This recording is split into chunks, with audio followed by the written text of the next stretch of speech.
So hey guys, welcome to my so called mini vlogs. तर आजपासून आपण start करणार आहोत मिनी व्लॉग्स.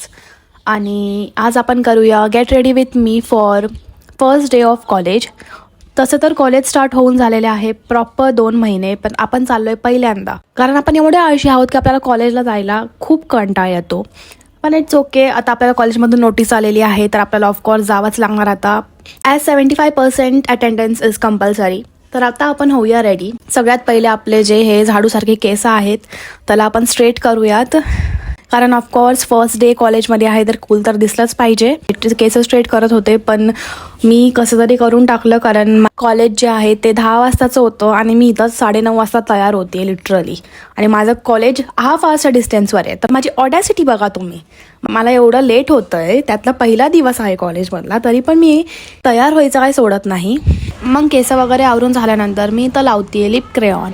आणि जेव्हा मला कळलं मी हा शेड लावून स्वतःशी केलेला आहे फक अप, कारण हा शेड एवढा भंगार दिसतोय, तर मी पटकन ते वाईप ऑफ करून टाकलं आणि घेतला दुसरा शेड जेव्हा लावलं तेव्हा ते कुठेतरी जाऊन परफेक्ट दिसत होतं. मग मी थोडंसं बॉडी स्प्रे वगैरे मारलं अँड इयरिंग्स वगैरे घातले आणि घेतला scarf. And if you are पुणेकर तर तुम्हाला माहितीच असेल, पुण्याच्या मुली कधीही स्कार्फ शिवाय बाहेर निघत नाही. 95% मुली स्कार्फमध्येच असतात. बिकॉज ऑफकोर्स टॅनिंग आणि पोल्युशनशी वाचायचं असेल तर आम्हाला स्कार्फच बरा वाटतो. कारण सनस्क्रीन हे फालतू आहे, काय त्यांनी काय टॅनिंग वगैरे काय सगळं व्हायचं ते होते मला.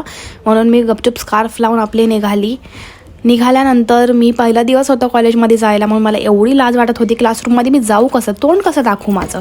तरी पण मी कशी तरी गेले आतमध्ये आणि बसले लेक्चरला. सो गाइज, आप सोच रहे होगे मैं घर पे कैसे. सो मैं बेशरम के जैसे सिर्फ एक लेक्चर करके आई हूँ घर पे. मला अजिबात लाज नाही वाटत. मी एवढी पागल आहे. एकतर मी एवढ्या दिवसातून कॉलेजला गेले, त्यातलं मी फक्त एकच लेक्चर केलं आणि मी आली आहे घरी.